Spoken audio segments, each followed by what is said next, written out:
Aujourd'hui, nous sommes dans une période où les banques devraient augmenter leur rentabilité. Et oui, les taux sont plus élevés depuis mars 2022 côté Réserve fédérale américaine et depuis juillet 2022 côté Banque centrale européenne. Car des taux plus élevés impliquent mécaniquement plus d'argent pour les valeurs bancaires.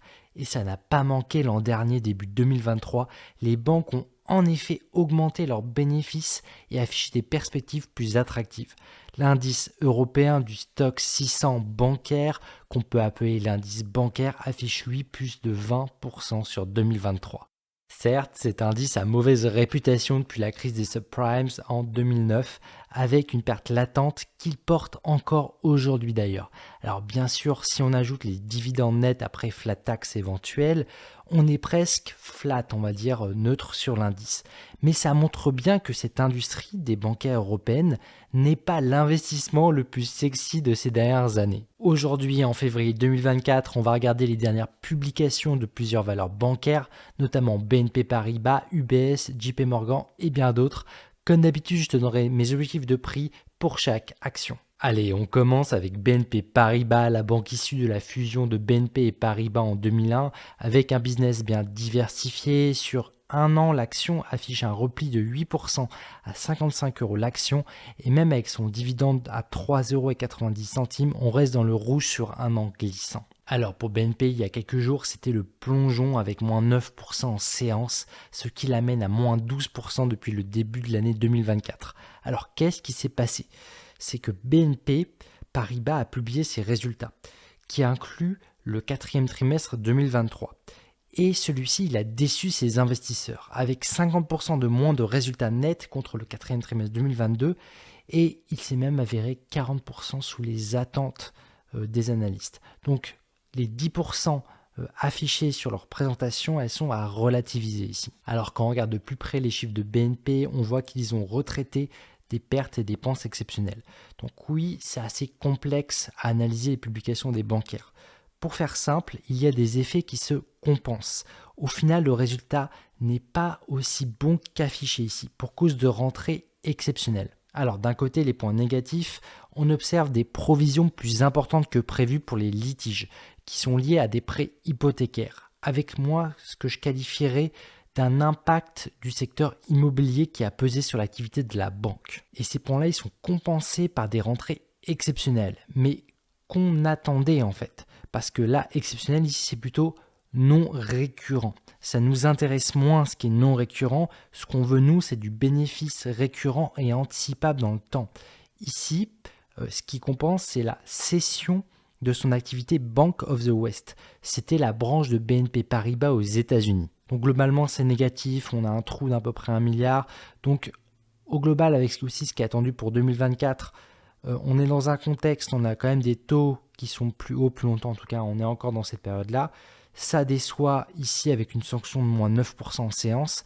Maintenant, pour savoir si l'action BNP Paribas est en solde, si c'est une opportunité d'investissement, si c'est intéressant de rentrer à bon prix sur cette action, là on va regarder ce qui nous attend dans le futur en anticipation. Alors ici, vu les nouvelles conditions de marché dans lesquelles nous sommes rentrés en 2024, où aujourd'hui on anticipe des taux courts, des taux directeurs qui devraient baisser une première fois printemps ou été 2024. Après, pour les bancaires, il faut quand même regarder les taux longs, qu'une partie de l'activité de la banque quand même est assez liée pour se rémunérer à des taux plus long terme de 20 ans, 25 ans, tu vois à peu près le type de maturité. Après, BNP a des points positifs bien sûr, elle devrait conserver un dividende solide, son objectif de 60% de taux de redistribution reste atteignable ici, avec une bonne diversification de ses revenus qui est bien sûr appréciable pour une bancaire. Une rentabilité aussi sur ses capitaux propres tangibles à 11,5%, donc une baisse d'1,5%. Alors ici, à mon avis personnel, moi je maintiens mon avis général sur les bancaires européennes qui est négatif. Donc à mon sens, il n'y a pas d'exception ici pour BNP. Donc là, il n'y a pas d'opportunité majeure selon moi sur BNP Paribas. Moi je trouve qu'elle est moins attractive dans ces conditions de marché, sur ses taux long terme et court terme. Donc moi-même sur l'action, sur le court terme, moyen terme, long terme, aujourd'hui, je reste négatif pour l'action. Je ne vois pas de croissance en perspective sur le prix de son action. Après, le dividende, bien sûr, il peut être attractif. Il est à 7% à peu près. Donc, dans une logique de rente Court terme à moyen terme, de rentabilité brute à 7% annuel, ça peut être OK sans ambition de croissance. Le tout en acceptant un risque de 28%. On enchaîne avec la Deutsche Bank, la plus grande banque privée allemande spécialisée en banque de détail, gestion d'actifs, gestion de fortune, banque d'investissement et de financement aussi. Elle a enchaîné des périodes difficiles, notamment en 2019. Elle aussi a publié début février et le marché ne l'a pas sanctionnée comme BNP Paribas. Elle affiche plus 3,75% de performance sur la journée de sa publication à un prix de 12,51 € l'action. Deutsche Bank a délivré une baisse de 30% sur ses bénéfices nets qu'elle justifie par ses dépenses exceptionnelles, notamment pour sa restructuration et ses besoins internes en fonctionnement. Mais voilà, en fait, le marché attendait une raclée, si tu veux, bien plus importante. Donc ici, en quelque sorte, c'est une publication moins pire que prévu. C'est pour ça que le marché a salué ici la moins mauvaise publication que prévue avec plus 3% au jour de sa publication. Après, on saluera que Deutsche Bank a relevé ses objectifs de croissance. Et elle devrait distribuer 8 milliards de dividendes à ses actionnaires, c'est pas rien, ainsi que réaliser un rachat d'actions de 1 milliard. On pourrait s'attendre aujourd'hui à 70 centimes de dividendes par action en 2024, ce qui donnerait 5,6% de rentabilité brute annuelle sur son dividende. Bref, ici, sur Deutsche Bank, j'ai un avis qui est négatif sur l'action. Personnellement, moi, je ne vois pas de raison de parier sur sa croissance en termes de prix. On peut quand même anticiper un dividende brut de 5 à 6% pour un risque de 32% sur Deutsche Bank. On enchaîne avec la banque espagnole Santander, un des leaders du secteur bancaire en Espagne, aussi au Portugal, au Brésil, au Mexique, au Chili. Elle a publié des bénéfices en croissance et même au-dessus des attentes à 2,9 milliards sur l'année trimestre. Son rendement sur capital propre est élevé, il est à 16%. Son action affiche quand même plus 8% de performance sur un an avec un dividende à plus de 3%. Sur Santander, on peut apprécier son modèle économique de capitalisme de ceux qui apportent de la valeur. Elle affiche des perspectives avec sa croissance aux États-Unis qui sont intéressantes. C'est une banque qui a peut-être un moins mauvais potentiel de croissance que les autres ici en Europe. Après, en Amérique latine et en Amérique du Sud, c'est une autre histoire, avec des expositions à des devises, à des monnaies qui subissent de l'hyperinflation, donc des dépréciations permanentes dans leur bilan. Bien sûr, tout ça, ça se couvre pour une banque avec des produits financiers.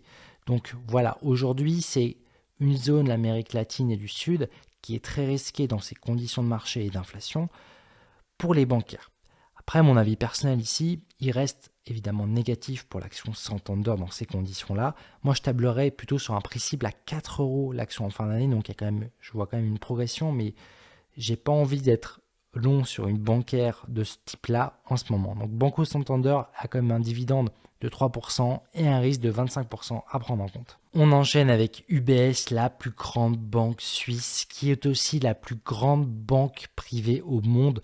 Donc l'Union des banques suisses a 4 trilliards d'actifs sous gestion, qui cote à 25 francs suisses l'action aujourd'hui et affiche plus 26% de performance sur un an hors dividende. UBS est une des rares banques européennes qui performe bien aux États-Unis grâce à son image suisse notamment et ses performances passées. Récemment, elle a été en quelque sorte forcée de racheter son concurrent numéro 1, le Crédit Suisse, qui aurait dû faire défaut sans ça l'an dernier. Donc sous fond de manquement sur ses produits de couverture de taux dans un contexte de taux plus haut. Cette intégration, c'est un peu la traversée du désert avec de nombreux problèmes pour UBS. Donc disons encore 3 ans de dépenses liées à des intégrations liées au Crédit Suisse et un resserrement de ceinture qui va avec pour ses actionnaires. Avec des rachats d'actions en pause à durée presque indéterminée, disons pendant encore 3 à 5 ans. Aussi, la Banque nationale suisse a quand même fourni une garantie à prendre en compte de 9 milliards de francs au cas où il y aurait des imprévus avec Crédit Suisse, ce qui dérisque quand même une partie de cette acquisition forcée.